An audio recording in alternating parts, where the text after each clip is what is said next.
अभी बीच में mummy Covid में ना, आपको न माने प्रणाम। प्रणाम बेटा।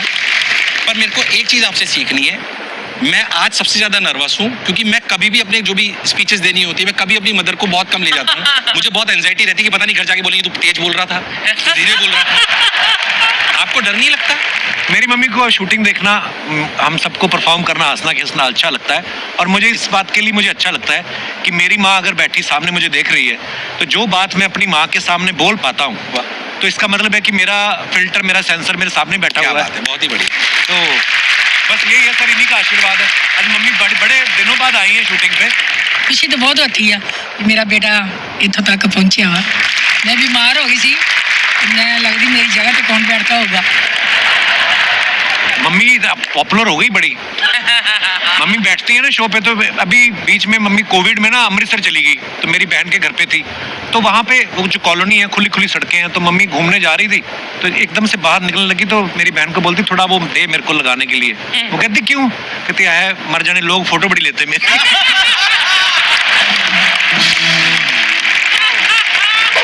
शुक्र से पहले जो शादियां होती थी, मतलब मेरी मम्मी जब ये बताती है कि इनकी तो मतलब 6-6 दिन चलती थी, मतलब गांव में आ गई बारात और 6 दिन ठहरे हुए हैं। मेरे को मम्मी एक किस्सा बताती है।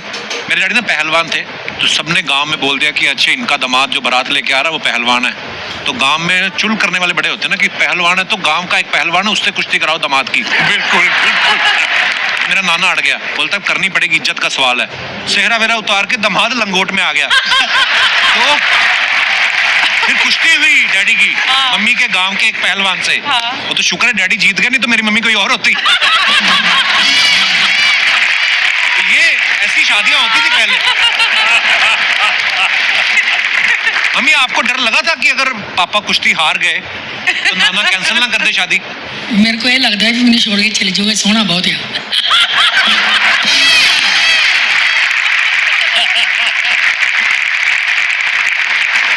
बस करो मम्मी, सारे बोलना खोल दे। पाजी, आपकी भी रियल लाइफ प्रोड्यूसर यहाँ है, तो उनसे भी पूछना चाहूंगा कि पाजी में कुछ बदलाव आया शादी के बाद? ना ऐसे तो ऐसा रहा, वैसे का वैसे ही है।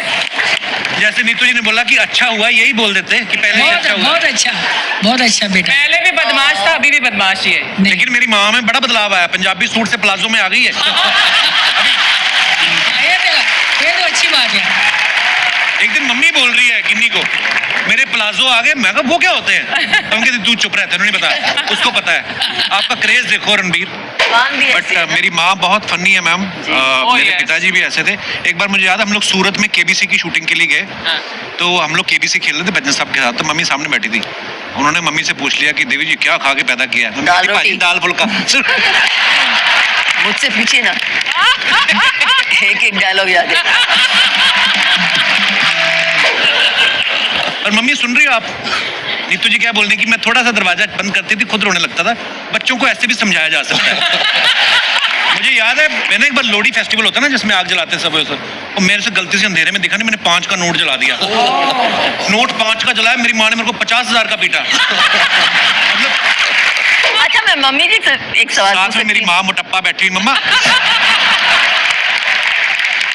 नमस्कार बेटा। मम्मा हाँ जी, कैसे हो आप? पैरी पन्ना। ठीक ठाक है जी, ठीक ठाक है बेटा। मैं एक सवाल पूछना चाह रही हूँ हाँ जी। कि ये बच्चा कैसा था बचपन में? उसको बचपन से आपने ट्रेनिंग दी थी? मुझे मालूम है आप भी हंसमुख हैं, आप तो you are very very good at, I mean your sense of humour is fantastic. लेकिन इनको आपने बचपन से ट्रेनिंग दी कि इनको कॉमेडियन होना चाहिए बड़ा? नहीं, मैंने तो कोई ट्रेनिंग दी थी, लेकिन ये सी भी कोई शरारत नहीं सी ज्यादा करता, छोटा ਹੁੰਦਾ चुप चुप रहंदा सी। आए तो चुप चुप रहता था हाँ, बचपन में? किसी चीज दी मम्मी में आ लेनी है, कभी जिद नहीं की इन्हें। कोई चीज में चाहिए मम्मी, जो पता मिला था हमारा बजट ही नहीं घर का, तो जो मिला उसमें खुश था। नहीं, बिल्कुल सही कहा। मैं भी बहुत ऐसी आज के दिन तक इन्हें कभी नहीं तंग किया। ये जो आज है ये भी आप ही का दिया हुआ है मेरी माँ। Thank you.